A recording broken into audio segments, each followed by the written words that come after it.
and welcome back to Sticks and Strings. I'm Naomi. I'm Beth. I'm Eve. And we're recording on the correct day because I'm finally in town. I am back from Boston and all my shenanigans, and now I'm stuck here in Arizona for a while. In the heat. In the heat. Although today's a beautiful day. It Today is. is a gorgeous day. It's beautiful out. It's breezy and it's not too hot yet. And But I stuck my foot in the pool yesterday and it was tolerable. Is it Yeah. cold? Yes. Mm-hmm. But can I stand it? Yeah. I was gonna say, is it warm enough for your whole body? Because warm enough for your foot is one thing, but yeah. you know, other You parts just of get of in- your body are You just get in slowly. No. I don't like getting in slow. I don't like being cold. I remember when Robert was young, he used to be able to just jump off the edge into the pool, and I'm like, you do that? It's so cold. But I he know was so some used people to are like, get it all done at once. No, he was just so used to it because of swim teams and stuff. Yeah. So. But we're back. It is Memorial Memorial Weekend. We hope you have a great holiday weekend. We hope that everyone is safe and has something fun to do, or at least no work. Somebody asked me at work, what are you planning to do for Memorial Day? And I was like, 0. Like Mom used to say, I'm glad to be flat, Flat on my back. Exactly. Just 0. That's my favorite answer. Like, it was John Mulaney, the comedian. He was like, adults get really excited when you have nothing to do. Like, I did nothing. It was really great. You know, and when you're a teenager or something like that, and, you know, nothing to do is, I'm so bored because there's nothing to do. But as an adult, you're like, I have Thank God I don't have to nothing to do. I'm so happy. So when I had students when I was in Little Rock, I was like, I was so glad when they would call to cancel. I'm like, yes. I don't have to get dressed. I don't have to pay attention. I don't have to act like an adult. I can just lie home and veg, watch TV. The youngins say rot. No, I'm just gonna. It's time. I have to rot now. They just rot in their bed, looking at their phones. Anyway, we hope you're having the weekend of your choice, whether it's very busy or not. We hope that's going well. And thanks for joining us again. I think Eve's gonna go first. Yes. Look at the puppy. I finished a dog. It's so cute. This is the photo from the instructions, right? Uh-huh. And I was like, so do I have to put Hold it it upside down? That's so cute. Let me see it. The front is a lot smaller than the back. Look at his little tail. Oh my gosh. And the head is supposed to do that. He's a fluffy head. And it's really soft. Oh, it's cute. His little face is so cute. It's adorable, Eve. I haven't made the little And fox. he's stuffed. I'm sorry. I didn't mean to interrupt you. He's stuffed so well, like he could be a good pillow. Yeah, as long as I put him somewhere where the dog doesn't. I was going to say the Or dog Rogue doesn't also- chew on him. I had him on the back of the couch because I finished him sitting on the couch, and I just put him there so I wouldn't be able. Little socks. That's And cute. there's his belly. But I probably stuffed him weird or something. I don't know. He's just I don't know. It's okay. See, can because He'll squish up. Mush the him, way yeah. the way you stuff it is that you stuff it up to here, and then you finish the paws. So and these then- didn't get stuffed as much? No, and then you stuff the paws, and I think maybe I don't know, did it wonky. You can squeeze it around. Yeah. And it's good to Fuzzies have on him a it. little overstuffed because it will kind of clump up. And Yeah. Nice. Congrats. Okay, so there's my dog. And what I'm working on right now, I'm going to work on Chronicles of Narnia by Stitching Book Club. The picture's here. I never printed it out. So quite a bit of the section that I'm working on right now is backstitching. So when I look at the thing in Pattern Keeper, this whole section's like blank with little clumps here and there of stitches. But I haven't finished stitching the crown. And then there's this row of I don't know what they are. And the other 2 kids get put in there. So I'm close to being done with this section here, and then moving on to the picture. The picture is Tumnus by the lighthouse, I think. Mr. Lightpost. Tumnus. I love Mr. Tumnus.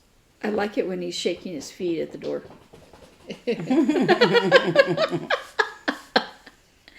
So, remember the theme in the movie that was played by it's like a sham or something. Oh. It's really beautiful. oh, that he's playing on the yeah. Pick up Yeah, it's really pretty. So I'm going to be working on that here, so it'll be further along, hopefully, than you see right now. Well, the picture will be whatever I'm done working on. Right. Okay, so I did a lot of stuff, a lot of things, just a little bit on a lot of things. So I couldn't resist another new start. Sweet What Twin did you Studio, Goodness and Mercy. Oh, that's so pretty. My son says it is a good idea to just put a little top knot and make it a quail. We have a lot of quail here, and I love them. They're so cute. And their little head, their little The little bebopper. yeah. So it is not a huge start, but as I said, it's, you know. Now, I did a middle start on this for 2 reasons. I couldn't remember how much room I left around the outside because I wanted to do that top knot. Mm-hmm. And because I couldn't find the color that I was going to use for the, there's a dotted blue line around it. And I was like, I'll just start with the words. So I didn't work on it a lot. I just wanted to start it because I need more whips sitting in my whips. But I really love the pattern, and I was like, I gotta start it. And because if you don't start it, it doesn't get done ever, right? I had a friend tell me yesterday. I have patterns that I bought so long ago that I never started, and I don't work on them because they haven't been started. You know. I had a friend tell me yesterday she limits herself to 2 whips at a time, and I'm like, girl, that's boring. I might get more stuff done if I limited how many whips. Yeah, me too. But what's the fun in that? no, the thing is that, and it just could be the way my mind works. I get tired of working on it, and I want to work. I still want to work on something, Mm-hmm. and so I don't I know. work on something else. So I did a little bit more work on Botanical Bee, and let's just say I would be a lot further along. If you could count. No, it wasn't even that. Well, it was, but not. So I got down almost as far as I am right now on the head. See? And when I got to just above the butterfly, which was the first thing I put in, or is that a flower? I don't know. It looks like a butterfly to me. When I got there, I realized that I was half a stitch off. Mm. And I was like, well, maybe I can fudge it. And because I mean, I'd done all of this. And I said, no, I don't want to fudge it. So I had to go back. I had to take it all out and go back and put it in. And I was so careful because I knew that the count down was correct. It was just, you know, the being over one thread in the wrong way. And so when I frogged it, I left that in. And since I'm using DMC, all I did was a loop start, you know. So I undid the loop on the back, but I left the thread still there so that I could pull it up through the wrong one and not do it again. But the more I look at this pattern the more I think this bee needs to have clear, sparkly wings. You know, I was going to talk about cross-stitch camp in a minute, but one of the things this month is switching out a color in a pattern. And of course you can't have already started the pattern, but switching it out. That's the challenge? Yeah, that's what I do all the time. I was going to say. Yeah, the challenges have to do with color. Yeah. The problem with the first one is to take a black and white pattern. And, A single color pattern. I mean a one color pattern. Yeah. And turn it into a multicolor pattern, or take a multicolor pattern and turn it into a one color pattern. And I am not attracted to things that I see that are one color. But I like them. I found, I haven't purchased it because I want to look through some of the stuff that I already have, but I found a set of bookmarks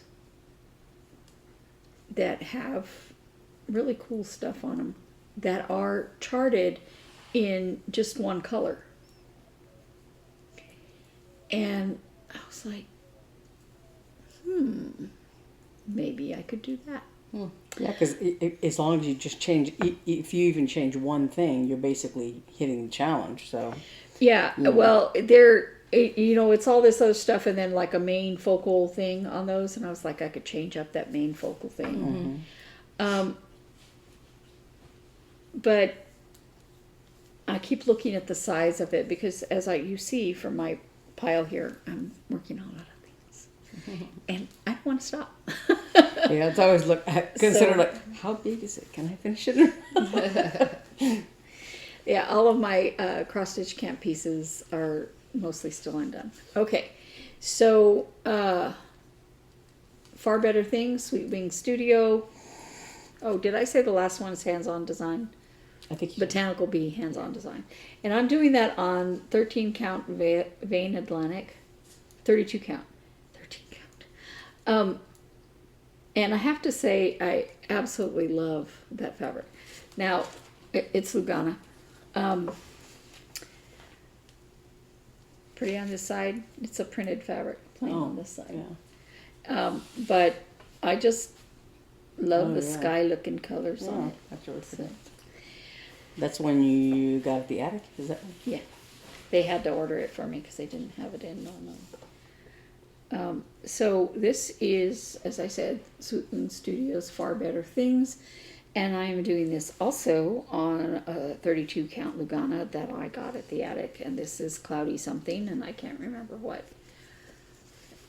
There's two fabrics that are called Cloudy, maybe three. Cloudy this or that. This is the lighter one. And yeah, I haven't gotten a lot further. I started the light post. But I went back and I had skipped a stitch somewhere. I was supposed to skip it. I was supposed to leave a spot in the post, for another color, for, the green or the blue or whatever. And I realized that when I was looking at it that, you know what, I never put that thread in there. So, yeah. So, I did a little bit of work on it. And stuff like this, I want to work on it, like Goodness and Mercy and all that. But there's no timeline, there's no urgency, there's just enjoy working on it kind of thing. And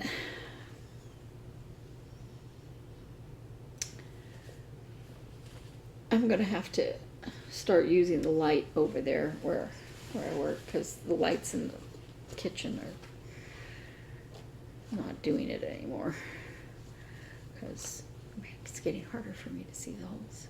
Because you're old and blind. Or maybe because my son won't replace the light bulbs. One or the other.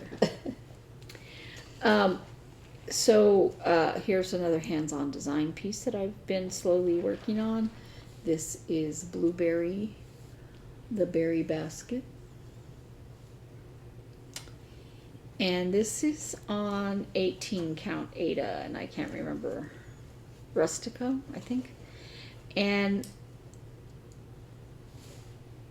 I didn't do a lot more, just put in more berries. Nice. I find this pattern more difficult to work on than the last berry one. And I think, and I don't know why. I mean, I want to finish it because I like the picture. I like this one better, the picture on this one better than I do the first one I did, right?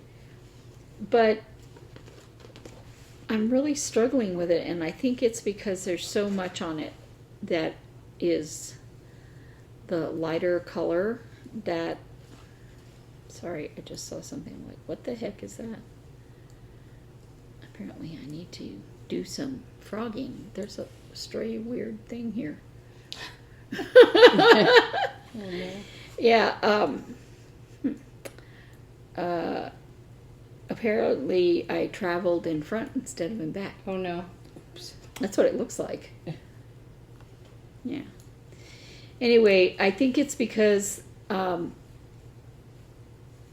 so these are all cut from the same piece of fabric, but the fabric is not the same throughout. It's got little spots and stuff like that. And that light green is barely showing up this time. And the whitish color. And and then it's got this really light blue color, and I find it very tedious to try to see it and work on it. Once you get it in, with the cross thing over, it's fine. But you got to be able to see it, going that way. So, yeah, so apparently I have frogging in my future before I can work on that some more. And I put in a little bit more on Corgi and Snow by Maria Bravko, Cute Patterns by Maria. This was a free pattern that I don't know if it's still free there, because when you go in the files there to look what's there, they're all in a different language. I just remember, because I follow her on Instagram, and I remember she said, get this free pattern. And, I clicked on it, and it went to her Facebook group, and I downloaded it because, oh my gosh, her patterns are so cute. But I just put in more white. I'm not quite done with the white on the top, but of course I got tired of it, and I might have to go in and do the cheeks and the nose, the tongue, and then do some more white. We'll see. It's cute. This is gonna be so It's cute. gonna be adorable. I have to, maybe put it on a cape on the back of my dog. Not my real dog, the dog I just finished.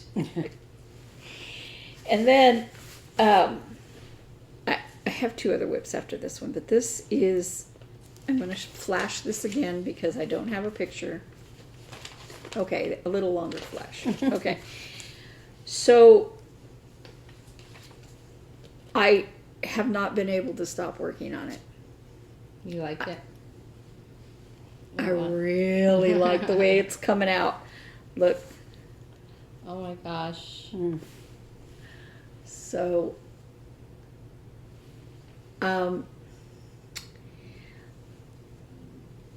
the others I put in the Krynic afterward on top of the color.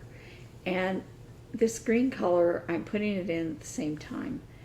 And I'm like, now that I've done that much with putting it at the same time, I have to do the rest of it the same way, right?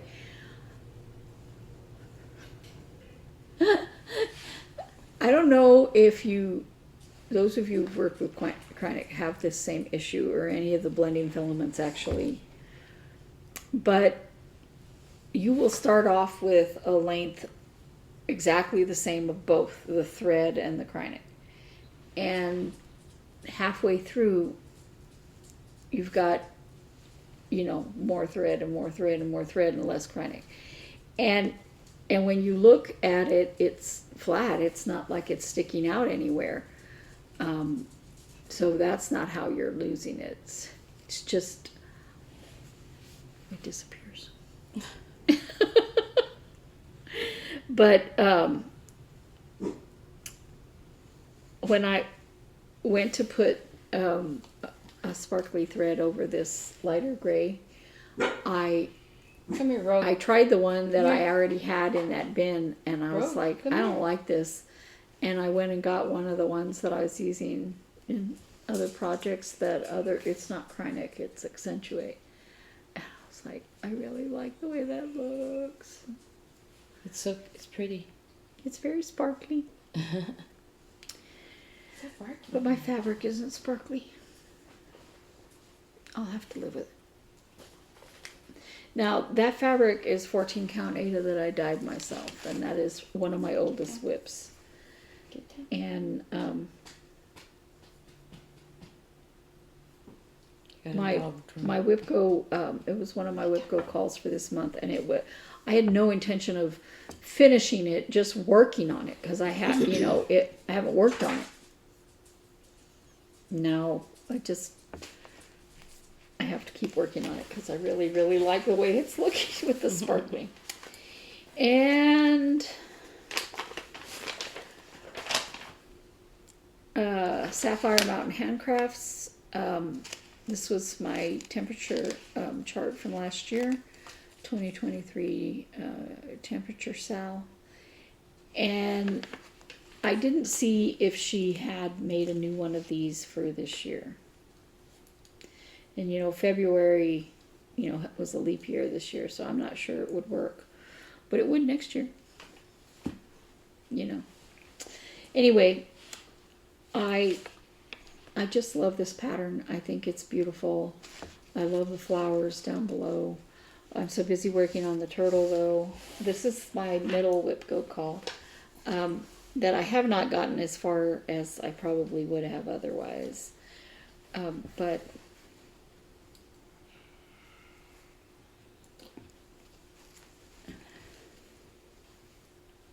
that's how far I've gotten. Not too many flowers, but You finished your name? I did that last time. Oh, okay. Remember, I Oh, yeah. I kind of scrubbed it out.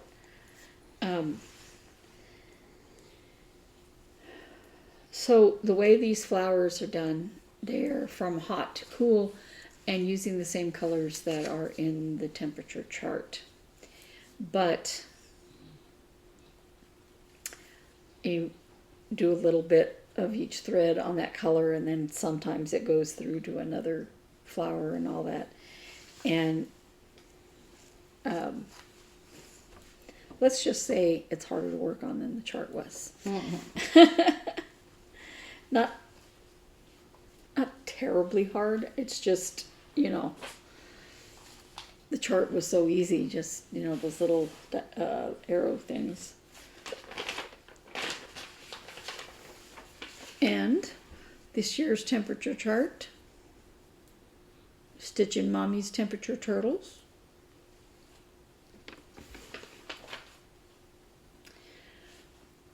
I realize I have the thread in the front, and I apologize for that, but I'm not going to move it right now. I may before I take the picture. I started some of the back stitching over here. And if you will see, I'm getting into the redder colors.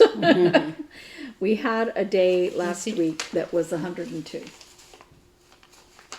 Wow. And yesterday's temperature, I looked at it late in the day, not at night, but late in the day, and I used the color that it gave me for that. And then later in the day, I noticed it was hotter. Oh no. But I'm just going to leave it. I You was have plenty of time to use the hot colors. I do. And I was, sorry, this needle is popping out and it's on the wrong side of the fabric, which annoys me. But I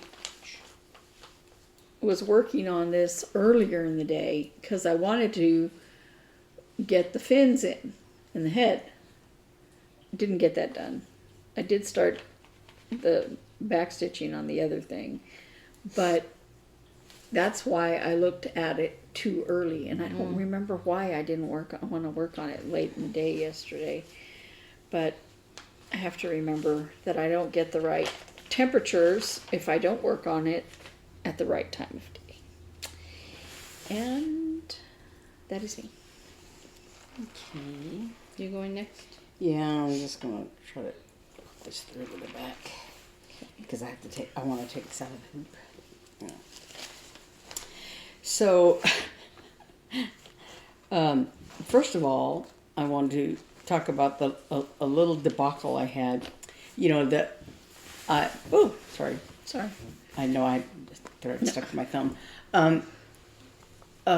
Because for this month, because number 13, which is the middle square of the WIP-GO chart, was called, and some people have that as a free space, so they called 3 numbers, right, for May. So, so since May is a long month this year, Is it I May decided, a long month every year? but well, I mean the way it falls. So there were, a few days at the beginning of the month, and then 3 full weeks, and then a few days at the end of the month, right? And so I thought, well, that's perfect. Then I can, do Sunday through Saturday on each of my 3 WIP-GO projects, and I have the beginning and the end of the month to do, any of the extra stuff. But so on Sunday, I was supposed to start my 3rd project, and I went to look in the project bag, and I had taken all the threads out because I went through something a while back where I just pulled all the threads out of all my projects, and was thinking, oh, I could just all the DMC threads, I can because I have all the DMC colors, and so I can just pull what I need. And yeah, no, I haven't done that. So I little by little been putting them all back. Well, this one, Come Thou Fount, I haven't worked on in a long time. So I had all the threads out of it, and so when I was looking for threads to start, I had barely done a start on this water up here. And so I thought, well, I want to work on that, and then I couldn't find the thread. It's number 820. It's a DMC number 820. And I had this bobbin, which is a toile 820. And I thought, well, that's not the one I want. I want the regular 820. And so I couldn't find it. So we were going to go to Hobby Lobby, and I actually ended up finding 820 at Walmart. Walmart has a very, very, very, very limited number of threads, and they're like, It has a laughable number. And apparently they're organized by color and not by number, because anyway. But I just thought I would take a chance and look there, and because I was picking up prescriptions and stuff, and lo and behold, they had 820, and they had like 3 skeins of it, and so I bought all 3 skeins. Got home, got one of the things, and I wound it on the bobbin, one of the skeins, and I wound it on this bobbin, and I pulled the project out again, and I looked at it, and all the water that I had done in a 12. Which is why you had that. So I had it all along anyway. So anyway, I'm going to take this out of the hoop now because I want to show the progress that I had here. If I can get it. There it is. So this is my design, my redesign of a design I made back in, I don't know what, 2017 or something. You know, I went back and looked at my Flosstube #1, and in it I mentioned that I was thinking about doing this, and it was, I think, 2017. So I had done this design and I had stitched it, but I had I used a different alphabet for it, the one that I had from some other project. So I redesigned it, I don't know what, a couple of years ago. I don't have it on here, what year it was. But, so I redesigned it, and I made it a little smaller, and I like the water better, and blah, blah, blah. So, and I redid the alphabet, I changed the alphabet. So, so I restarted it on this fabric that I dyed myself, and I don't know if it's a RIP dye color, or I think it is. I don't think it's avocado. This is the same color you get if you dye with an avocado pit, kind of a pinky rosy color. So, but I think this is RIP dye. Anyway, so when I restarted this, I had just this little bit of the water, this one little section. I think I had started in the corner. I did a corner start, and I had like up to right here, not quite up to the fountain. So, so when I finally figured out my étoile issue, I went ahead and did more of this. So I did this other little wave, and then the fountain, and continued on till I turned the corner here. And then just the other day, I did this part of the corner, and then I started doing the words. So this says, "Come thou fount of every blessing, tune my heart to sing thy grace, streams of mercy never ceasing, call for songs of loudest praise." And right now I'm on the second part of the verse. So when I did the words here, I had talked about before on my channel about the issues with the alphabet that I had, because I had redone the A's, and when I looked at the printed thing, the A's look like D's to me, because you know the A with the little thing on top, right? The little, what do you call it, thingy? Because Serif. Yeah, I guess, yeah. Because you can make an A, you know, when you're handwriting, you can make an A with a little stick beside it, right? And it looks fine, but you can't do that in cross stitch because you can't differentiate it from an O, basically. So anyway, unless you make your O's round, anyway, it's because I was trying to make the letters very tiny. I had just stuck this little thingy on top of the A, but when I looked at it, when you first glance at it, it looks like a D. And so I debated about whether to put the tail in the A, because then it would skew everything over one, But I did, and I just let it. I just thought, if it's going to move everything over like, one or two squares, depending on how many A's are on each line. But I found it was not a problem, really. Because I had tried to, to center the words when I charted it. And so, but it's not as big a deal, it doesn't like skew it way off or anything like that. But one thing I did find that was I had to kind of push through it was when I was working on the little waves, the little things of water across the top, I was very unmotivated to do it. Because I thought, oh no, am I losing my stitchy bug? I have, a whole week to go on to work on this. And I wanted to get down to all the little motifs underneath there, but I had to do the water so that I could, be in the right place.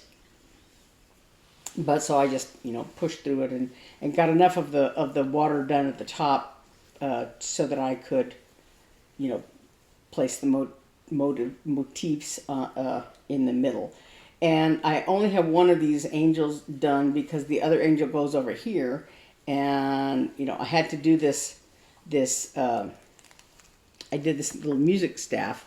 And there must be something in the water, because when you said you had to frog out everything on your botanical bee, I frogged this out. The staff here, I redid the whole thing. Mm-hmm. I took it all out. And Why? because when I first did it, I thought, well, I'll be very clever, and because I like to use long Trying to be stitches. clever is never. It's very it bad. never works. So on the lines, it's a music staff, and I try to make it as real as possible. And so on the music staff, you know, there's 5 lines, and they're go all the way across, and then I wanted to do this black backstitching for the clef and the notes and all that stuff on top, right? So I thought, well, I'm going to be very clever and just use long stitches basically for the music staff. So I did long stitches like every 5 squares, right? And then when I went to put the notes and the treble clef and all this stuff on top, it was, you know, the long stitches were getting pulled one way or the other, you know, because of course the treble clef and notes and stuff go on top of the clef lines that I had done. So it was like I didn't like the way it was looking. So I pulled it all out, and because I was about this far. So I pulled all the black out except for like this one the beginnings of the treble clef here, because it's not in staff. And so I took it all out, and then I redid the staff lines 1 square at a time, and everything, so that when I put the notes in, they look a lot better, because it doesn't pull everything out of the way, and it sits on top of it nicely. So so that took me basically a day because I had to redo it. So right now I'm on the second half of the first verse here, and yeah, so that's my my third WIP-GO pull for this month. So I have a giant unwieldy piece of fabric, and I just knocked the needle winder off. No, I didn't. This is a different one. Sorry. I was going to say, I see a needle winder on there. And so last week, I was working on Bunny in My Garden by Jardin Privé. I can't speak from my crappy French. A bunny in my garden. I'm not going to say it in French. I'm going to try to say it in French. But it's a little, you know, terrarium kind of thing, like little globe and then this base. And there's a bunny, and he's got a couple of carrots, and there's a bird and some butterflies and a snail. So and a pretty. Ladybug. It's beautiful. So I really, really liked it. I was having a lot of fun with it, and I didn't want to put it down. So I worked, I think last Saturday, I was almost done with it. I had reached 7 days was Saturday. And so Saturday night, I did some more work on it. And then I was looking for that thread for Come Thou Fount, and you know, trying to find all the colors, and I couldn't find the 820 blah blah blah. So since I couldn't find it on Sunday, you know, I thought, well, you know, I'm gonna just go buy that thread. So in the meantime, I'm just gonna work on more on this. So I worked on it Sunday, and then I worked on it some on Monday as well, just because I was almost done with this, you know, the globe part on Monday. So I just finished it. And I think I talked about last week about how I did a toile on the butterflies, and on the dragonfly's wings I used a toile in there also. And I really, really liked the way it came out. So now all that's left to do on this to finish it is the base. and that's all in one color. It's just brown. It's just that, you know, it's more complicated because you have to leave spaces for there's like a flowery design that's just negative space. So, but yeah, so I'm gonna work on it. So my Come Thou Fount, the 7th day working on it is Sunday. So, but then I have Monday through Thursday or Friday, for the end of Thursday, I guess, for the end of May. So I've got, you know, a few days to work on all my other May secondary projects, if you will. So I may finish this bunny in my garden then. But also I have, now I need that pile that I gave you. So I have my third secondary chart, and it's this one that I've talked about before. It's the Prairie Schooler Starry Night that I'm going to start over. And so I'm probably not going to do the one that I already started on Hardinger, not right away anyway. This one here with Mary and Joseph on the donkey going into Bethlehem. I have that one almost done actually on Hardinger, but I want to redo it because I'm doing them all on this 28 count Lugana. And so, so I'm just going to pick another one to start, and hopefully get that, if not done, get it mostly done in those last few days of May. So that's that one. Okay. Rogue, get over here. Come here, Rogue. Here, just pass it to me and I'll put it back over here.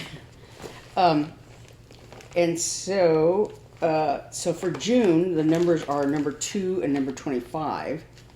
So, my number 25 main project is the reindeer. So the one of these cottage garden samplings, Year in the Woods series. So the reindeer is the number 25 one, and pull this out. I think all I did for the reindeer was the antlers, the part one color of the antler on this reindeer. So all you can see is this dark line of his reindeer, of his antler. So I'm hoping, because I have 7 days to work on it, that that I can get more of it done, so that it actually looks like a deer and not a line. But that's my number 25. And the secondary WIP for that, secondary chart for that number is Spring Hair Etching.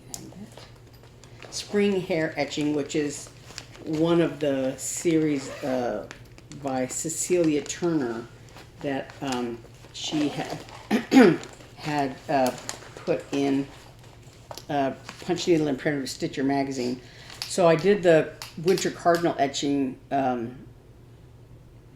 Not, I don't know if it was last month or month before, April or March. It was one of my WIP-GO things, new starts, and I almost finished it, and so I have it, you know, in here. But so sorry, I was gonna make a working copy of this and just, you know, so I didn't have the magazine, but I have a bunch of crap on top of my printer, and I was like, I don't know if I'm moving that. So there's the, I'll get a better picture of this to share, but there's the spring hair etching, and I think it only uses 2 colors, Sticks and Twigs and Tennessee Red Clay. It's pretty.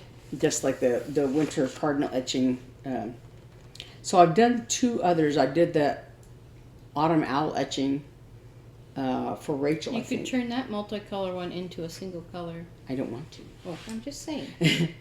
Um, I'm just saying. but yeah, I thought about that because I thought, well, like but I decided I don't want to do that. Do you know which I one like you're the- going to use? Yeah, I think so. Well, I think that's So anyway, and I did the summer catch etching for my dad, and so I just had the winter cardinal and the spring hare. So I'm hoping to get this one further along, if not all the way done. But like I said, it's one of my secondary ones, so we'll see how that goes, because June is going to be very busy. Excuse me. So, I've got a mess going on here. I don't know why I have this here. Did you put it over there? No. I didn't even look at Oh, next this is year's. mine. I didn't This is- even look at next month's Yeah. WIP-GO stuff. This Too is, much stuff going on right now. This is all my cross-stitch camp possibilities, I guess you would say, because I'm not 100% decided on what I'm going to do yet, but I have possibilities. So for June, July, and August, for cross-stitch camp, for those of you who are thinking of participating, it's virtual, so anybody is you don't have to go anywhere, or pay anything to participate in it. You do have to not start the project until the first of that month. So there's a challenge for June, a challenge for July, and a challenge for August. And if you're interested in looking for it, it's Colorado Cross Stitcher is Sherry Truex-Berger is the person who's organizing this, and if you look at her, she has a Flosstube, so you can her latest one that she did talks about it, and there's a hashtag also, hashtag Colorado Cross Stitcher, all one word. And Cross Stitcher, there's 3 S's in there, and also there's the hashtag for this year's camp is hashtag Cross Stitch Camp 2024, all one word. But so in June, as you said, you could take a one color pattern and do add one color in it, change one color, or take a multicolored pattern and make it all one color. And for July, you have to change at least 2 colors in a pattern. So you take a pattern that has several colors and just change 2 of them, at least 2 of them. So that's the July challenge. And then August is stitch something new to you, a new designer, new thread, new whatever. And that's getting harder and harder for me to do, because I think I've done almost, all these different stitchers, and I've certainly done different kinds of thread, except for maybe different brands of silk threads or different brands of overdyed threads. There's a few out there that I haven't done yet. I think there's one, the girl that does, Caroline, that does Friday Off the Grid, her YouTube channel. She has partnered with somebody who does overdyed threads, and I can't remember the name of the threads that she has mentioned on her channel, but that's one brand I haven't used, and things like that.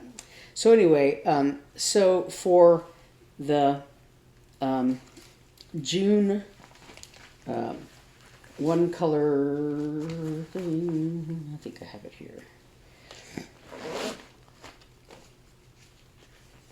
Yeah. The chart I was thinking of using is by Shakespeare's Peddler, Antique Bunnies and Baskets. And I have actually, I believe I have, because I have it on my list of projects, so I know I came across it somewhere, a similar chart called Antique Cats and Crowns. So I think these are all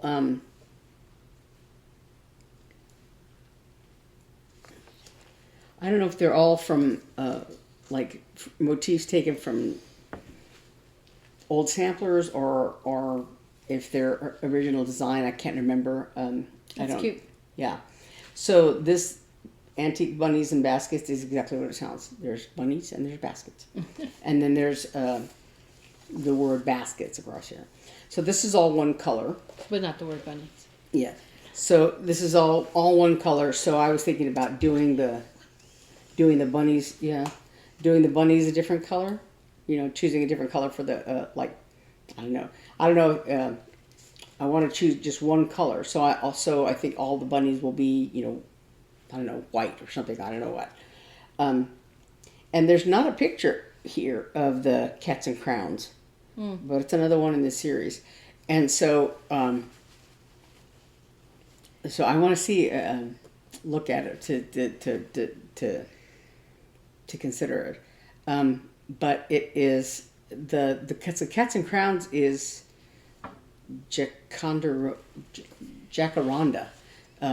silk color. So I know I've seen it because I was debating about whether or not to get that silk.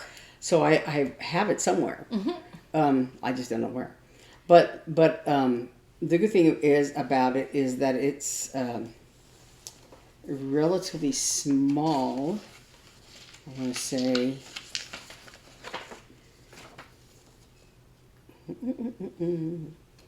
80 by 90.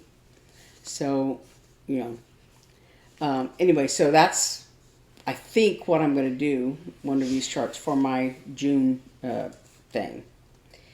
And then for July, there's a few different things I was considering.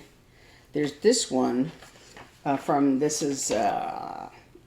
Punch Needle and Primitive Stitcher Spring 2024 issue. This is the one that just came out.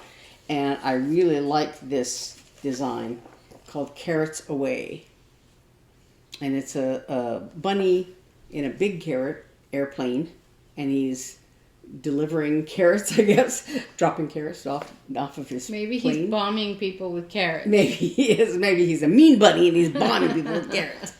But it's really cute. So if I decide to do this, this is 89 by 57. If I decide to do it, it uses What are you going to Southern use fried. that for? I don't know. I haven't decided yet. Probably, I could use it for August. If I ordered these threads, Southern Fried Floss is, but it uses Southern Fried Floss brand, which I've never used, and a few colors of Classic Colorworks. So I don't know, or I could just use it as something new to me because I've never done anything by this designer Whitley Quimby of Sugar Maple Designs. So that's a possibility. But also in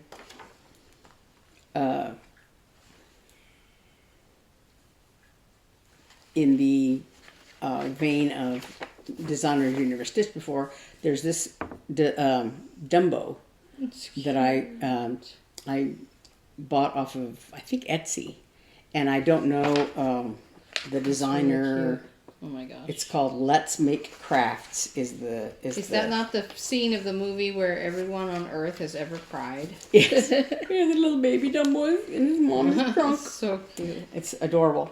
And so there's that. That's a possibility. So fortunately, I have all summer to think about that. And I was going to do something from here as the one color thing. These are the color changes. These are designs by La Di Da. This is a leisure arts book. I don't know when I bought this. But it's called All Creatures Stitched and Small, 6 Designs by Lori Markovich, and she's the one who does La Di Da. And so there's this on the cover that's 3 cats running across the field. I forget what that's called. And then there are 5 other designs. There's this tall kitty and there's a bear and moose. And this one here is an elephant, which I thought about. And this one here is a Noah's Ark design that is just black and like a tan color. And then this one here is a tiger, I think. But the only problem with these is that they're all very big. And so I kind of crossed that off my list because I really, really, really want to do some of them. But because I've had that book for a long time and I you know, I just haven't gotten around to it because they're large. But I also was considering this for what my color changes. This is Seven Pines.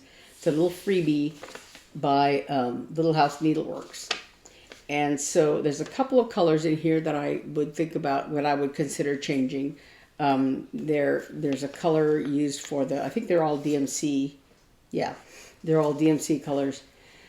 And there's, so I might change the color that's for the top of the trees. I don't know if it's all the trees or just the one tree. Just the one tree. Or it's the top of the design. So there's a kind of a, it's listed as shell pink. And it was a little hard because I think I had to go, because this little freebie thing doesn't list the DMC numbers. It just has the color description, right? This symbol is shell pink. And so I had to go look at my DMC thing and figure out what number is called shell pink. But anyway, so I might change that color, and you know, there's a little snowman here, so I might change some colors on him. So that's a possibility. And then the other thing I was thinking about for something new to you is this. I showed this a couple weeks ago, Foxy the Imposter. It's all done in DMC. Yeah, and so it's the little fox pretending to be a chicken. And this is by Romy's Creations, and I have a couple of patterns by Romy's Creations, but I've never done that. So this one is a possibility for something new to me, and it's also a very small. I think the finished size is like, I don't know, it's like 40 by 50 or something like that. It's not very big at all. So this I might do for changing colors and something new and one color change. So I still am considering these others, but I don't know. At the last minute, I changed my mind. And what my other, I meant to say, my other June WIP-GO thing, this out of the way. I had talked about the reindeer, and the other one is Mouse's Beach Outing and Mouse's Lucky Day. And I thought I had it in my hand, and I don't know where it is. I put it somewhere. Oh, you can put it I made a mistake and put it away. Yeah. And but I know I have it handy because I have it in the same project bag as this one. Yeah. I did Mouse's Christmas Day was, I think I did it for February's Crossstitch camp. Mm-hmm. So it wasn't that long ago. So I did it and I finished it because it was going to be one of my secondary charts when I did Mouse's Beach Outing and Mouse's Lucky Day together, because both of those are almost finished. So I don't know where I put it. I put it somewhere, but I don't know where I put it. So my number 2 is the Beach Outing and the Lucky Day, and they're both so close to being finished that I have them together, and 7 days working on those, and so. So I don't have a secondary chart for that square, but that's okay because I have a bazillion other things to do. So anyway, so that's me. Okay.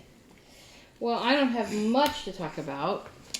In Boston, this last weekend for Hannah's graduation, I did get a lot of knitting done, and I was working on her sweater. And so I think, I'm not sure where it was when I know some people keep like progress stitch markers so you can kind of see your progress from video to video, but you can really see, I'm going to put this in front of the drinks here. Ouch. You can really see the pattern starting to show up in this lighter color. And I'm very happy to report that it really does show up. It's, you can really see the patterning coming out, and the contrast is Did enough. Hannah like the way it's coming out? Oh yeah, she loved it, and she loves the feel of it. It's very soft. It's really, really for being such, natural wool, not superwash. It's somebody was saying we need a word for not superwash. What's the word for not superwash? It's regular, but it's more than that. Anyway, and while we were there, so every summer, I wind up just on a whim knitting Hannah a summer top for her summer institutes that she goes to every summer. And a lot of times I'll start it right when she leaves, because she's there for maybe 6 to 8 weeks or something, and I'll just be like, oh, I'm gonna make her a top. And I start it, I finish it, and I mail it to her while she's there. And so that has kind of been our unofficial tradition. This year, the thing she's going to in the summer is only like 10 days. So, and it's in just a couple weeks. So a similar situation is not going to happen. But I was like, hey, it's time for your annual summer top. And so while we were in Boston, she and I both went to Gather Here, and which is it's like the only yarn shop in Boston area. It's in Cambridge, technically. I was like, okay, new dream unlocked. Move to Massachusetts, open a yarn shop in Jamaica Plain, which is a really cute little area. I'm like, that's what I need to do.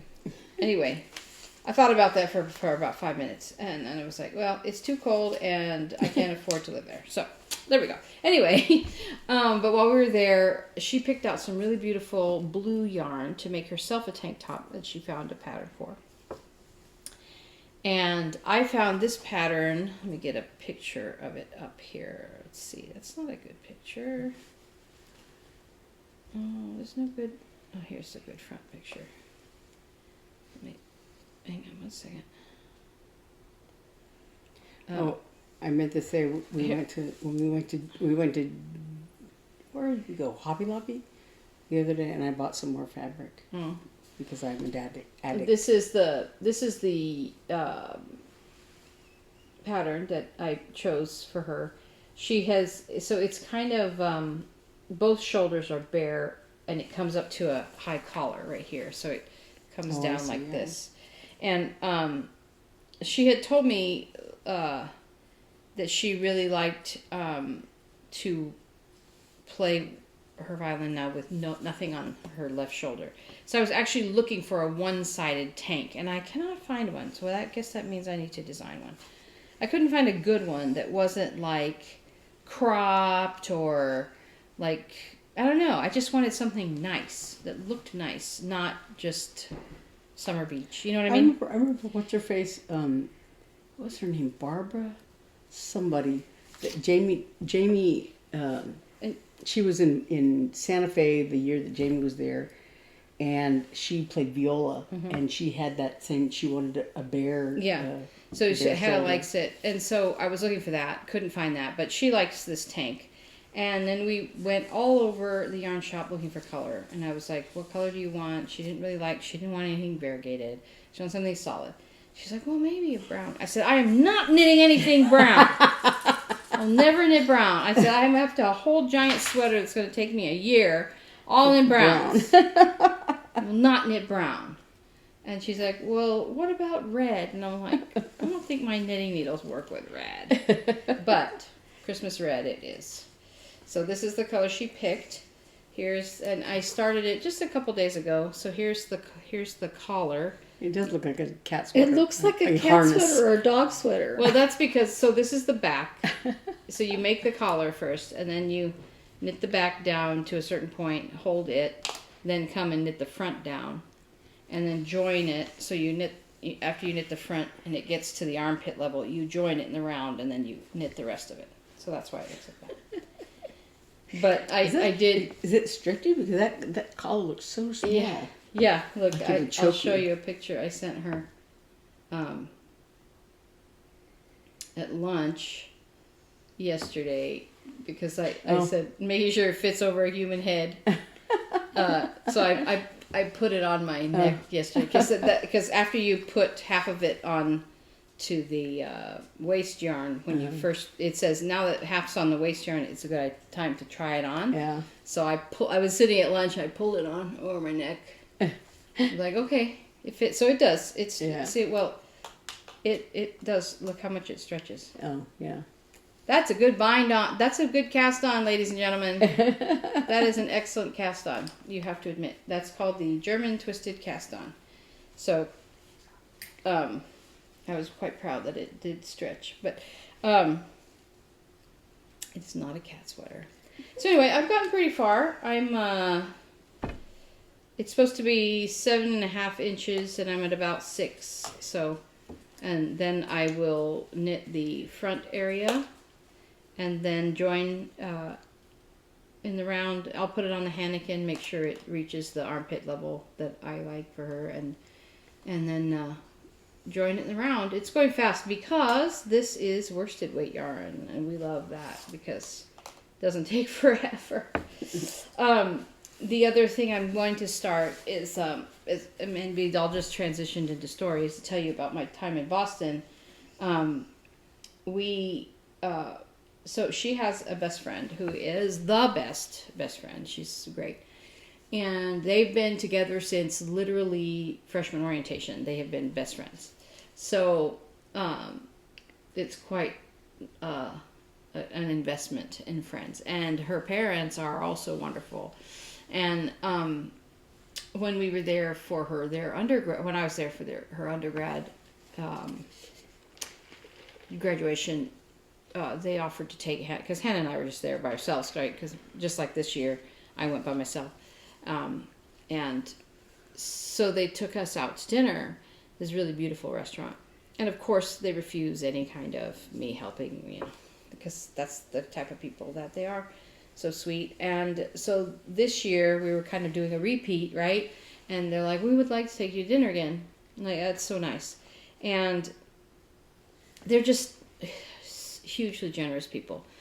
And so I know there's no way I can repay them, right? But what I can do is this. So I messaged Hannah's friend, and I was like, what's your mom's favorite color? And she was like, black. Well, why? Well, maybe gray. And then she says blue, and I'm like, I love you. She doesn't know. I said, I love you. You crack me up. She was like, I realized that black and white weren't helpful or something. I'm like, if she likes black, she likes black. But anyway, so what I'm thinking of, there's a pattern by Casapinka called, I should say, this tank is called Seltzer by Sharon Hartley. That's my new pattern that I'm working on.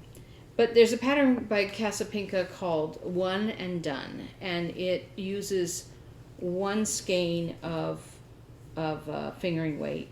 So like that random skein you bought at the special store that you don't know what to do with because it doesn't go with anything, but you loved it and you bought it. You could make, and it's a little shawlette. I made mine in a color called Broken Dishes. It's like blues and whites, and I made it. It was the first thing I made actually during the pandemic, and it just covers your shoulders. It's long enough to kind of do a little knot, like a little tie right here. It's just something decorative. It's not, because I know it's a restaurant sweater. Well, not shawl. Really. It doesn't really keep you warm. I mean, you could bunch it up around your neck. Just to keep your shoulders warm. And, You could bunch it up around your neck to kind of keep your neck warm. And so I'm thinking of like because she does wear a lot of black, I think. I have one skein I'm going to send a picture of to, because I wound up 4 skeins of yarn to do a knit along one year, and I was late doing it, and because I was late doing it, I started to see the pictures coming out. It was a mystery knit along. Started to see the pictures on Facebook, and I was like, I really like it. So I never started it. So I have these 4 skeins of yarn all caked up and ready to knit. And they're not really, I was kind of desperate and I didn't want to spend $100 on this.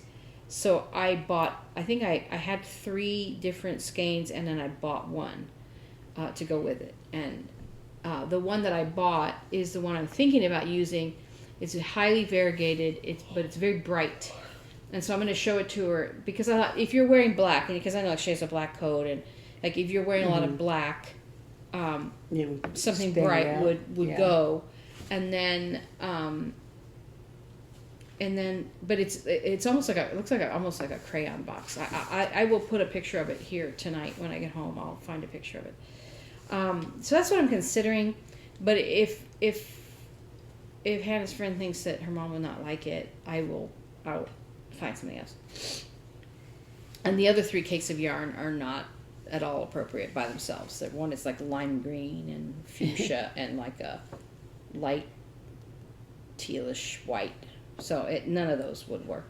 But I thought it's easy enough to go buy a pretty skein of yarn for sure. Then I thought, well, maybe I could spin it.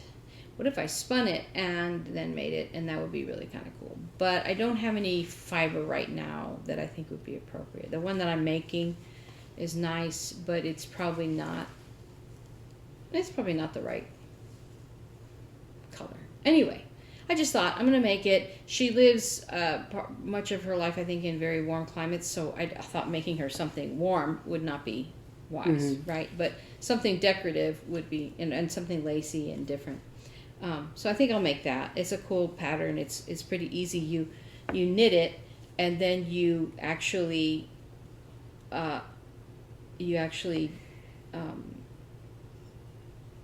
release like every other stitch, and you make a run down. So it's kind of, so then those stitches are like undone all the way to the bottom, and they make a lace thing. It's kind of cool. So I'm thinking about doing that. And then that is all I have. But stories, I have a lot. Commencement was fun. Paul Simon, I considered tripping him down the stairs as he walked. He walked 3 feet from me. It was very cool. He was a very little old man. And I was like, I could trip him, then jump out of my seat and be like, and save him. Sir, let me help you up. I'm your best friend. But it didn't work. But it was so. She was sent amazing. pictures from the commencement, and she sent a picture of him, walking down the thing, and I was like, "Why is she sending me a picture of an old man?" I know. I looked at it. I thought, Hannah's not in that picture. Is he one of her? Is he one of the professors? I'm like, oh my God, that's Paul Simon. And so the graduates had to be there 12:30, and it said parents can line up at 1:15, and I'm like, no, I'm not lining up at 1:15. So at 12:30 when she walked in, I was like, where do the overeager parents wait? And the guard looked at me like, what? And I'm like, okay, I'll be first. I was literally first in line. And then all those loser parents, and then Hannah's friends' parents came in, because we had said whoever gets there first gets in line. And then all the loser parents were behind me. So we had our pick of seats when we came in. And I was like, well, whichever side I pick, that's the opposite of where Hannah will come down, just by nature of my life. But so I picked the right hand, because it's a very small little hall, and it's got 2 staircases that go straight down, which is where the graduates come, and then the faculty and staff come down those things, and then they go up on stage. So it's really split. So it was really 50-50 who's going to be where. Well, so I picked the right-hand seat, and sure enough, that's where Paul Simon went. But of course, Hannah and her friend were on the other side. But actually, it was better because we were able to see across, take pictures. You took some good pictures. Yeah, and except of an old man. I know he was so old, but his commencement speech was so wonderful. It was so good. So that was a lot of fun. And but the Friday night when I got there, Hannah took me to this jazz club called the Beehive in Boston. And if you were anywhere near Boston, you should go there.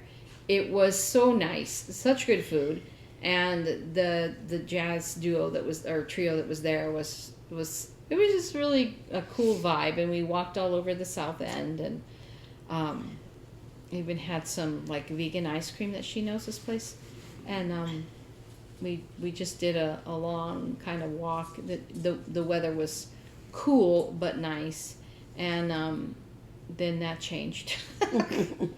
And I had seen the weather all week and like, oh, it's going to be in the 60s. I just need a sweater. It's not going to be yucky like it was at her recital. I just need a sweater and I'll be fine. No, I was not fine. On graduation day and Saturday night and Sunday day, it was rainy, cold, cloudy, windy, and I had no coat. And I'm just like, and I had a sweater that had no buttons. Like, you had that little jacket thing. Oh, yeah, I bought a jacket, right? The jacket I was wearing. But that's not dressy. Yeah, oh, yeah. I didn't take a dressy coat. Because I was like, oh, it'll be in the afternoon. It'll be nice. No. Boston did me dirty again. Again. Oh my gosh. Okay, so then on the way home, I left late in the evening. We had a beautiful day on Monday. It was really nice weather Monday. We went walking all over. We went to the yarn shop and we had a really nice time just hanging. And then I got to the airport. Flight was okay going out, but I don't know what it is. I attract some giant men that come and sit next to me all the time. And anyway, I love you, whatever, but just stop being so giant. Anyway, so in Hard Day's Night, the movie, the one guy tells the other guy, "You're being tall again on purpose." I know.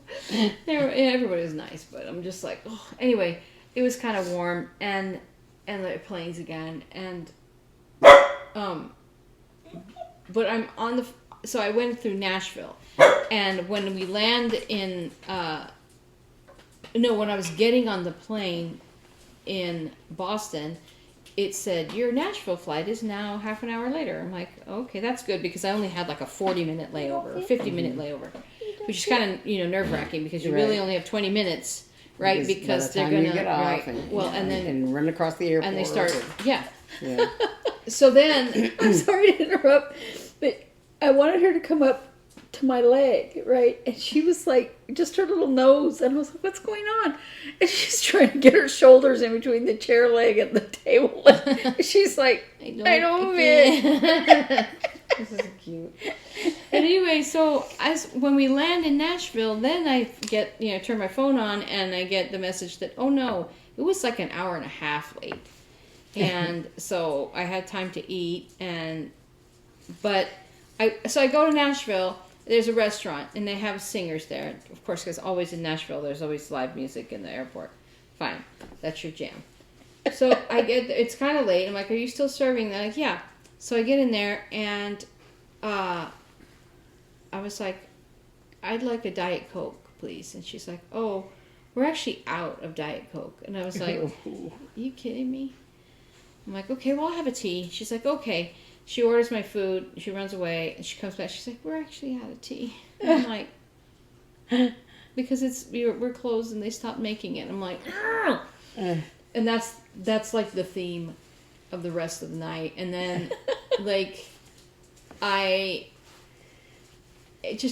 went wrong that night. And I get home. Finally, I landed at 1 something, and took an Uber. It took forever for the Uber to come.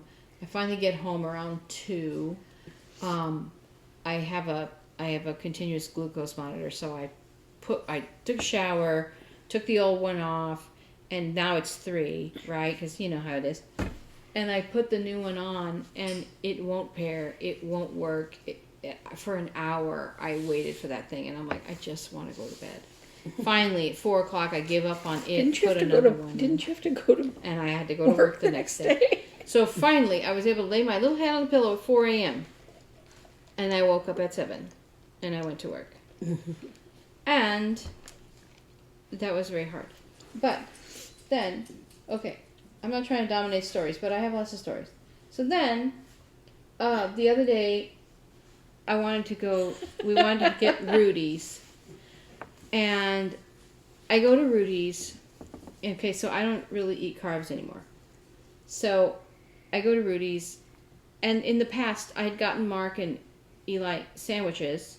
And then I would just get like a half pound of brisket or whatever. But last time I did that, it was too much. And Mark didn't want to eat the rest of it or whatever. So I was like, I said, can I? And they had a 2-for-1 brisket sandwich special. I'm like, that's great.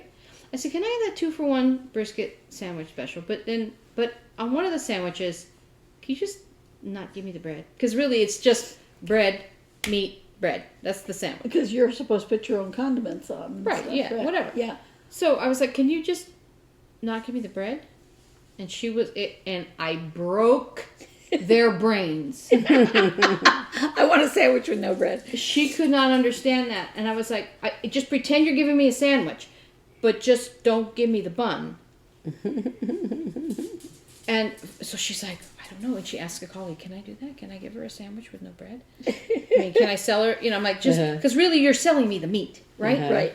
I'm not asking for a discount to take off 50 cents for the bread. I just want to pay for the sandwich. I'm doing a 2-for-1, so I'm going to pay for one. I'm going to get the other one, and you're just not going to put the bread.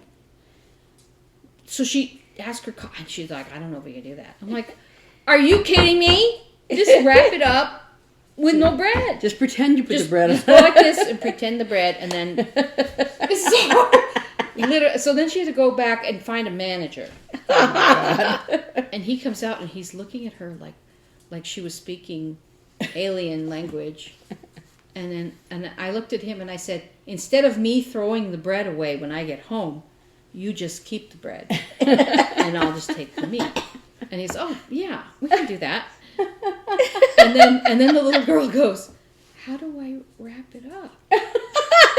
And he goes, wrap it like it's a half pound. And she's like, okay. I'm like, I did not mean to break all y'all's brains by asking for a sandwich with no bread. I'm like, Mark's like, you could have just taken a sandwich. I'm like, I know, but why? Why would I just take it and throw the bread away? I went home and used my little low-carb bread, but I was just like, I just don't want the bread. I don't want to throw it away. Keep it and give it to the next guy. You know what I mean? It was so funny. It was like when the other day when we were out and about. I went to when you were getting the tires for the car.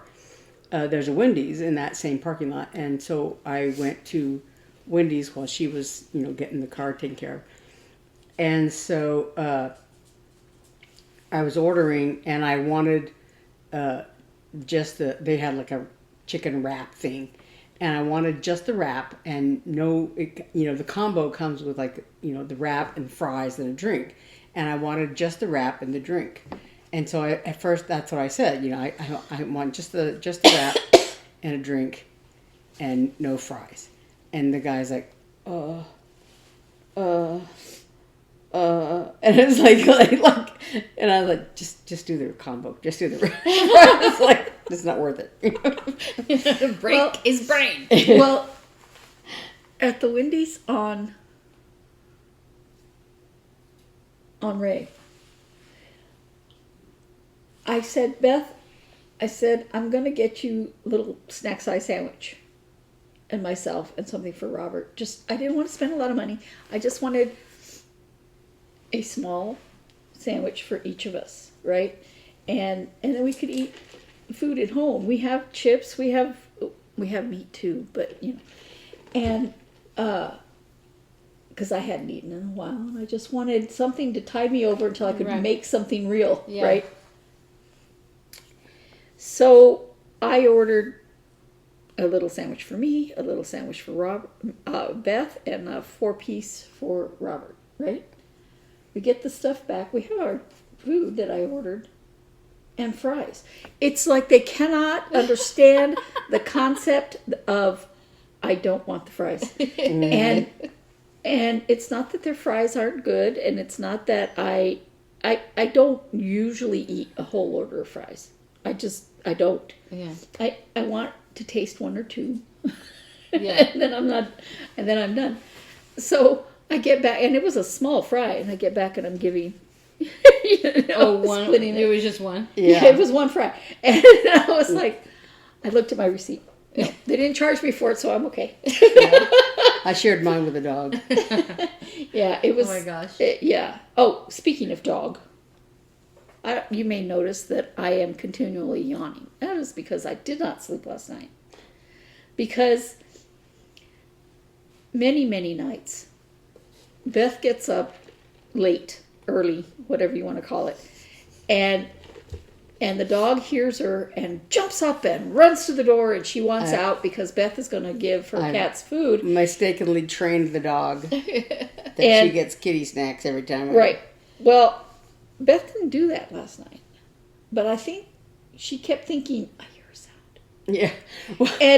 And so she kept wanting out, and she'd jump off the bed, and I was afraid that if I ignored her, that she'd pee on the floor. Right. Even though she went to the bathroom before we went to bed, and she doesn't normally do this, right? And finally, I had to hold her down in bed because I was this close to putting her in a kennel for the rest of the night. Because if she pees in the kennel, so what, right? I can clean it up easier. But I was... Yeah, it was like 4 times. Yeah. She would wait until I'm like... And then she'd jump off the bed. I had checked the cat's little food bowls, and they were pretty full. I think I don't know if I had fed them earlier or whatever, but they were they still had a lot of, because usually I'll give them crunchies in the morning, and I'll give them crunchies or canned food at night. It just depends on how much I have and what whatever, how lazy I feel and how late it is or whatever. But so a lot of times when I even if I'm feeding the cats later at night, I hear the dog, and so I'll let her out and I give her a handful of what we call kitty snacks while I'm feeding the cats. She doesn't eat a lot of them. I know Yeah. cat food isn't good for dogs, but... Yeah, and so Neither is all the other junk she eats. You mean the foil that she ate the other day? Yeah, when I was putting all my stuff out here, I saw a piece of interfacing on the floor, and I thought I better get that because the dog will eat it. But yeah, so last night I guess I hadn't brushed my teeth yet. It was like 1:00 in the morning or something, and I realized I haven't brushed my teeth or taken my medicine or whatever, and so I was like, I don't know if the toothbrush wakes the dog up or whatever, but I'm like trying to be quiet and trying to go in my room, because I wasn't going to feed the cats, and so I didn't want to get the dog. I didn't hear you at all, and I was like, quiet. But So when funny. she jumps off the bed, it's like a bounce thing, and then because she jumps from the bed to the door, and this is a distance, and then she goes. Yeah, I usually can tell if she's up because I hear her ears flapping, and but so like I'm trying to like get in my room very quietly. But she can hear when Eve is down the street. Yeah. She's gonna hear you moving around. But it was just like repeatedly, like she couldn't believe that those poor cats are starving.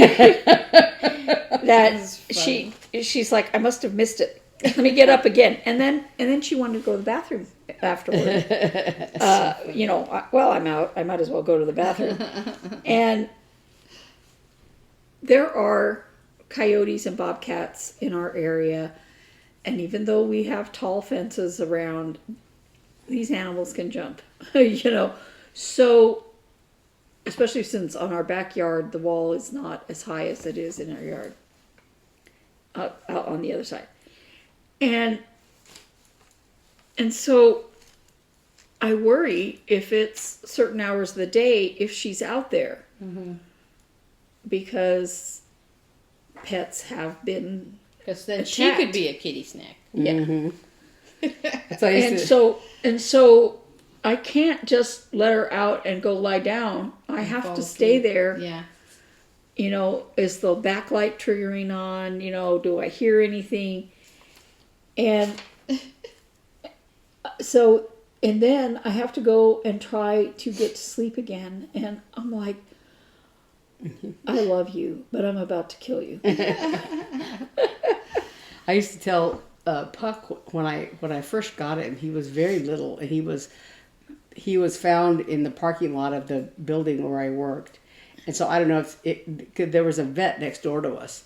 And so I don't know if somebody dropped him off there at the vet thinking he would stay there and wait till somebody at the vet's office came in and found him, or what the deal was. Because there were some houses nearby, but I kind of am skeptical that he wandered all the way over from where they were, because they were not close to the office. But I don't know. Now that I know him, he might have done that. But anyway, so he was very little. He was like maybe 6 weeks old, I think the vet estimated. But in that area, in Little Rock, it was kind of semi-rural. There were a lot of horse properties and things like that. So so the some of the areas were rather large, and so you would always see like hawks, circling around in that neighborhood. And when I used to tell Puck when he because he was little, I used to say you're just snack size for those for those eagles or whatever. And it's I used to watch the decor eagles later on when I worked at Blue Cross. I had them. I had like 2 monitors, and so sometimes I had the decor eagles there, on the other monitor. So just watching them, and a few times, because eagles will, they'll take like roadkill or something, but anyway, a couple of times they had to turn the camera off because there was somebody's dog or something up in but I used to always think that, he was, just the right size for an eagle to take up to their nest, to feed their babies. And I'm like, Oh my goodness. Snuggles. Well, you will Snack-sized. not believe what happened to me this week at work. Let's see, it wasn't yesterday, it was Thursday morning. I always take a Greek yogurt with me. And then I have this it's like a keto cereal cinnamon crunch, because I can't take nuts to the office, and that is a whole nother subject that I will not talk about. Why?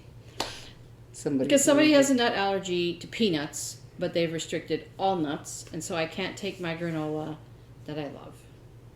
So, anyway, that's neither here nor there. Anyway. I don't even want to talk about. I don't want to get in trouble at my office, so that's all we're going to say about that. Anyway, so I have this it's kind of like Cinnamon Toast Crunch, but it's keto and it's, not a lot of carbs.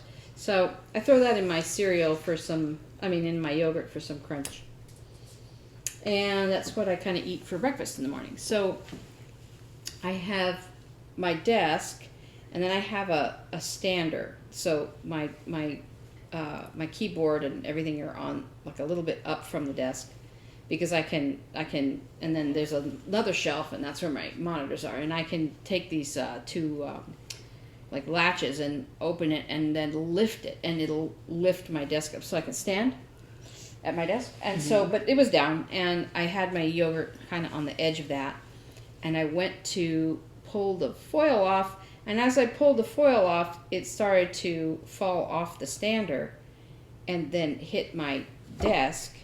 And I was like, oh, no. And I'm trying to grab it, and I don't know what's wrong with me. And then it hits my leg. And then it plops onto the ground. And there is a big puddle, like this big, little mound of yogurt. And then the bowl is sitting next to it like that. And I was like, oh, great. And it was all over. I was wearing black pants or dark blue pants or something, and it was all over my pants. I mean, like one leg. And I was like, dang it. So, of course, I took a picture. Here's the picture. I said, how's your day going? And I said, not pictured my black dress pants. So I went to the kitchen, which is just right around from my desk. and I got paper towels and and got all the gross, now Greek yogurt, my husband describes it as glue, and it had not been, I hadn't stirred it yet. So, there's like the very liquid part, and then there's like the thicker part, and you mix it, you kind of stir it, and then it's more normal. So I hadn't stirred it yet, right? So I got it off my pants. I'm like really with very wet paper towels, like soaking it and trying to get it off, and it passed. And then I take the rolled toilet paper towels to my desk, and I'm like, okay, I'm gonna start cleaning up. So I clean up the main part, and then I look under my desk. So it's like a little corner like this, right? And then I see like this somehow splattered back. And here's the first picture I took. I was like, oh, crime scene splatter, ha ha. But it went all the way onto the walls, of the cubicle underneath my desk. But then I look, and it's even further, all the way into the corner and up. So there's like, on this side, there's a little hole where your cables go. It went up the hole where the cables are. Those cables that were going up to the top of my desk had yogurt on them. And all the way in the corner. And then so this glue hit the fabric of the inside of the cubicle. So it was sitting there, but then around it, because I was cleaning up the space before I realized, around that yogurt glue was this wet spots like this growing under there. And I'm like, how am I ever going to clean this? So I cleaned the main floor. I mopped it for the office. It was very nice. And then I get down on my hands and knees, and I'm in there, and I'm going to wipe cables, and there's like little everywhere, like just everywhere. I'm like, how did this happen? It's not like it dropped from 50 feet for it to splatter that. And thank God it went that way, though, and not this way, like onto my chair. That cubicle kind of probably still smells like blueberry yogurt. And so I went to start with a wet paper towel, take those things off the fabric, but it just dug in there. Because it's kind of got a little bit of texture. So then I go and get the Clorox wipes, and I'm like,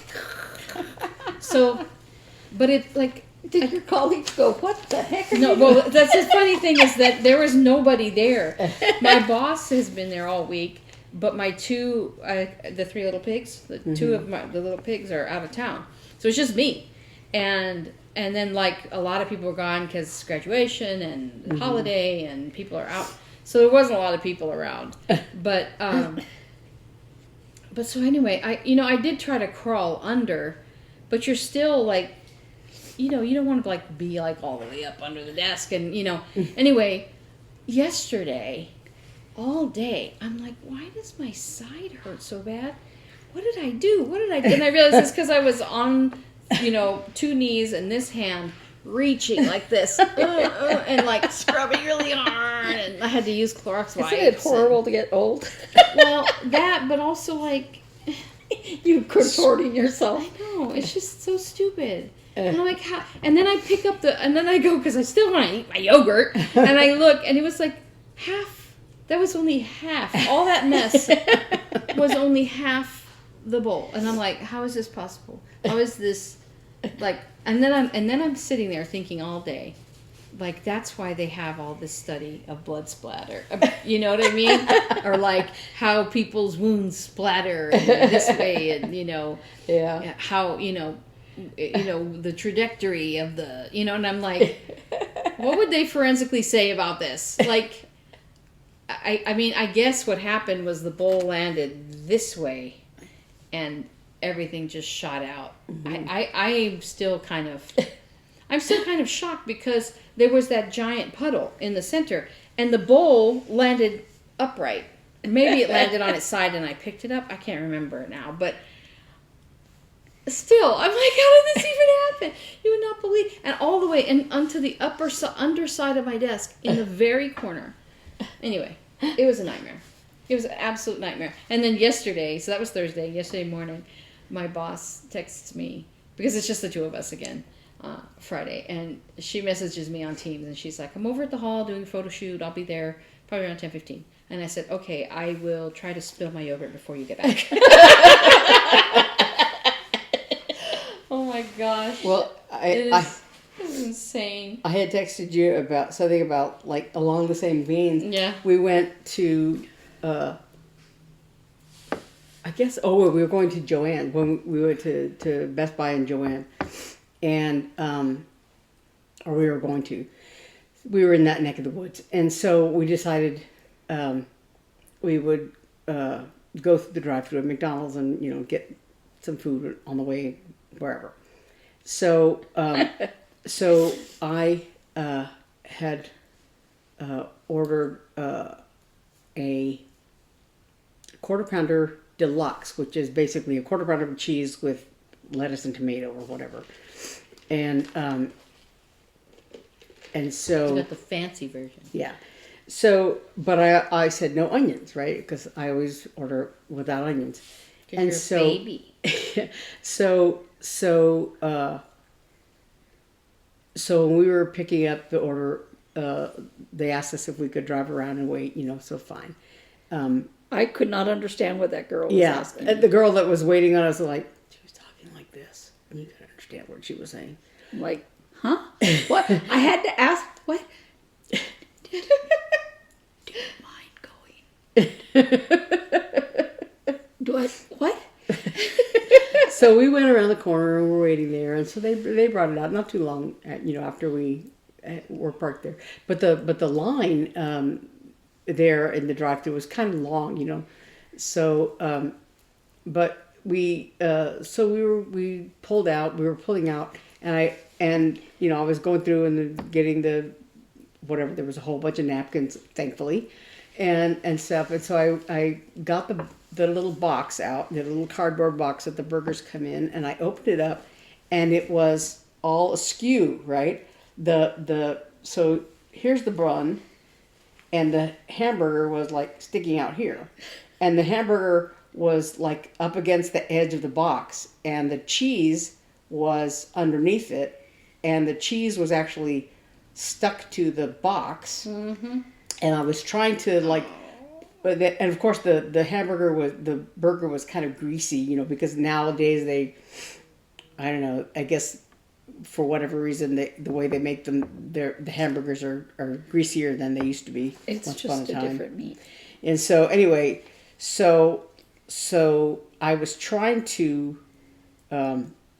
slide the burger back in the bun, more properly, but the cheese underneath it stuck the patty to the bun in its askew position. Yeah. And so I couldn't, I was trying to move it and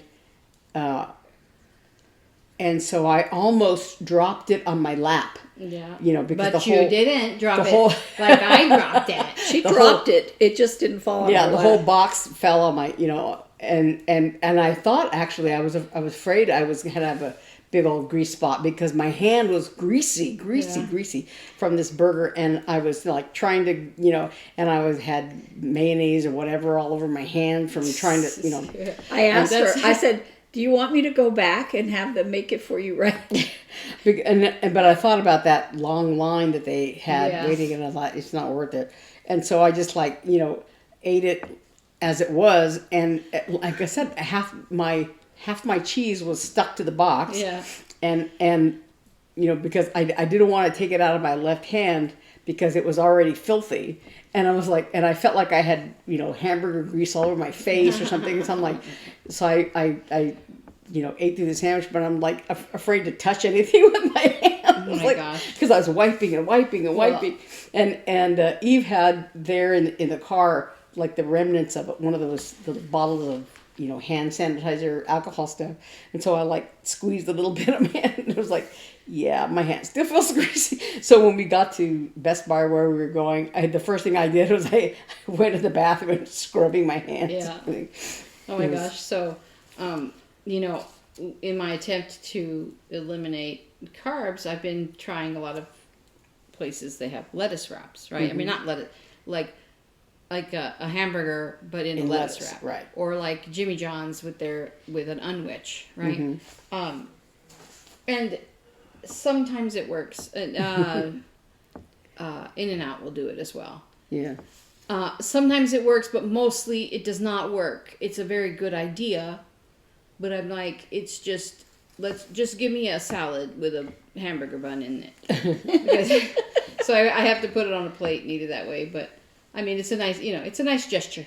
But it does work. Actually, Jimmy John's works, actually, but it still is a bit messy. But yeah, it's like The one it gets at all over In-N-Out your doesn't hand. work? Well, if you get it with the sauce, if I got it with no sauce, it would be okay. But I like the sauce, so I get it and I just unwrap it onto a plate and That's eat why it with Robert a knife and eats fork. so much. He likes the sauce. Yeah. I mean, he doesn't want the sauce. Yeah, does he get it protein style? Oh, okay. Yeah, so I like it with the sauce, but I just unwrap it right onto a plate and eat it with a knife and fork. But it works.